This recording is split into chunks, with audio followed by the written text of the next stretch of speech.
try to go through the statement first. You see, in the question, it is given that in a potentiometer, a standard source of EMF 5 volt and negligible internal resistance maintains a steady current through the potentiometer wire of length 10 meter. मतलब potentiometer की जो total wire की जो length है वो 10 metre है और इस 10 मीटर को कौन ड्रॉ कर रहा है? एक स्टैंडर्ड सोर्स है बाहर से, यानी कि ड्राइवर सेल, वो आपको गिवन है 5 वोल्ट का. क्लियर? तो जो के होता है, फॉर्मूला क्या है पोटेंशियल ग्रेडियंट के लिए? V/L. यहाँ आपको जो V है बाहर से 5 वोल्ट्स गिवन है और टोटल लेंथ आपको 10 मीटर्स गिवन है. तो यहाँ से आप पोटेंशियल ग्रेडियंट निकाल सकते हो V/L करके. इस पोटेंशियल ग्रेडियंट की वैल्यू, ये जो कांस्टेंट है, ये आप हर सिचुएशन में यूज़ करोगे. आप दूसरी तरफ सर्किट कैसे लगा रहे हैं उसमें दूसरे सेल्स की वैल्यू या बैलेंसिंग लेंथ की वैल्यू वो मैटर करेगी, बट के की वैल्यू हर जगह यही यूज़ होनी है जो आपने अभी कैलकुलेट करी है V/L करके. V यहाँ पर 5 वोल्ट्स है, L यहाँ पर 10 मीटर्स है, पर इसको सेंटीमीटर्स में आप कन्वर्ट कर लेंगे तो आपके पास पोटेंशियल ग्रेडियंट यानी कि K की वैल्यू आ जाती है 5/1000 वोल्ट पर सेंटीमीटर. क्लियर? आगे देखिए क्या है. 2 primary cells of EMF E1 and E2 are joined together. दोनों को इकट्ठे लगाया हमने, टुगेदर इन ए सीरीज में कनेक्ट कर रहे हैं इकट्ठे ही हम, not one at a time. Right? इकट्ठे लगा रहे हैं. किस तरह लगा रहे हैं? दोनों को इकट्ठे लगाने के कई तरीके हैं, या तो सिर्फ 2 तरीके हैं, sorry.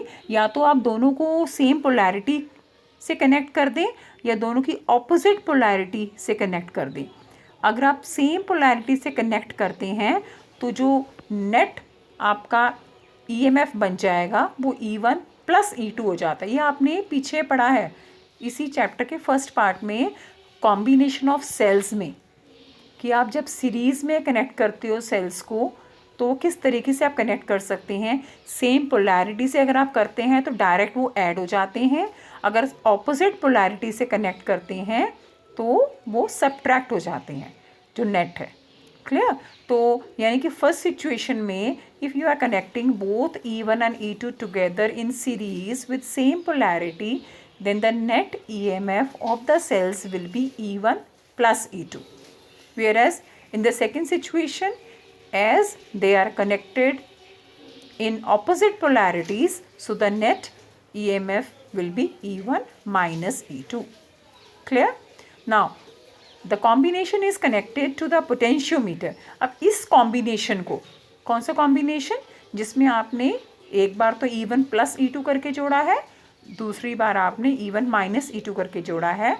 The combination is connected to the potentiometer circuit in each case. दोनों ही केस, एक बार हमने सेम पोलैरिटी से जोड़ के लगा दिया पोटेंशियोमीटर के साथ. ये अब दूसरी तरफ का सर्किट है. एक तो आपको ऑक्सिलरी सर्किट, वो तो अलग है, उसमें 5 वोल्ट की बैटरी लगी.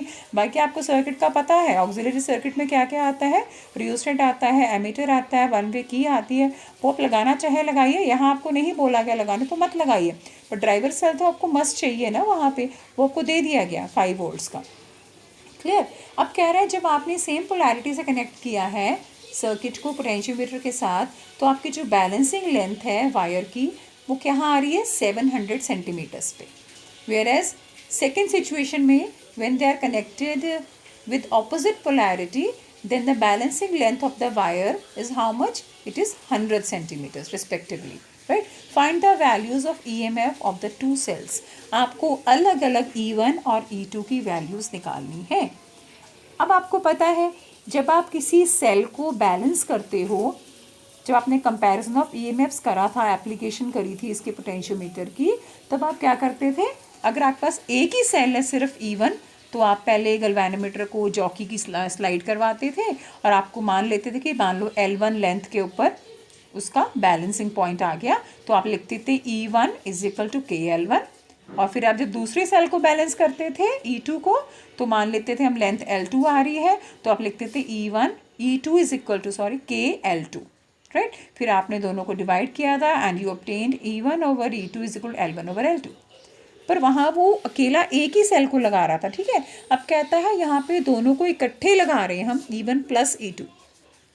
तो E1 plus E2 is equal to अब क्या आ जाएगा, KL1।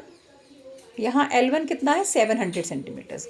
Where as second situation में क्या आ जाएगा, E1 minus E2 is equal to KL2, और L2 कितना है, 100 सेंटीमीटर्स। तो इस तरह से आपके पास दो इक्वेशंस बन गई, राइट। बिकॉज आपको दो वेरिएबल्स हैं आपके पास है, एक E1 दूसरा E2, और आपको इन दोनों की वैल्यूज़ निकालनी है। आपको ऑलरेडी बताया गया है कि अगर दो अननोन क्वांटिटीज़ आपके पास हैं तो आपको दो इक्वेशंस बनानी ज़रूरी हैं। तो वो दो इक्वेशंस आप इस तरीके से बना रहे हैं कि E1 plus E2 is equal to KL1। Second equation is E1 minus E2 is equal to KL2। K constant है, वो दोनों सिचुएशन में K वही यूज़ होगा, क्लियर।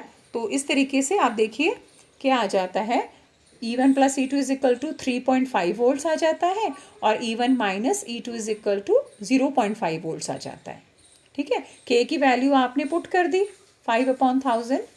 अब आपके पास दो इक्वेशंस बन गई, इन दोनों इक्वेशंस को आप सॉल्व कर सकते हो। सब्स्टिट्यूशन मेथड से भी आप कर सकते हैं, या आप इन दोनों को डायरेक्ट ऐड करिए। तो ऊपर वाली इक्वेशन फर्स्ट में आपके पास E2 प्लस में आ रहा है, सेकेंड इक्वेशन में E2 माइनस में आ रहा है। जब आप ऐड करते हो तो ये कैंसिल हो जाएगा, तो 2E1 इज इक्वल टू कितना आ जाएगा, यहाँ पर 4 वोल्ट्स आ जाएगा, और E1 इज इक्वल टू 4/2, और ये बन जाएगा 2 वोल्ट्स। और जब E1 आ जाता है तो इन दोनों में से किसी भी इक्वेशन में आप E1 की वैल्यू पुट कीजिए एंड यू फाइंड E2। इसी using that equation then you get E2, it will come out to be 1.5 volts। I think clear है आपको। अब ये एक बार फिर से देखें, अगर डाउट है you let me know, I'll be trying again to explain it in some other way। Okay बेटा।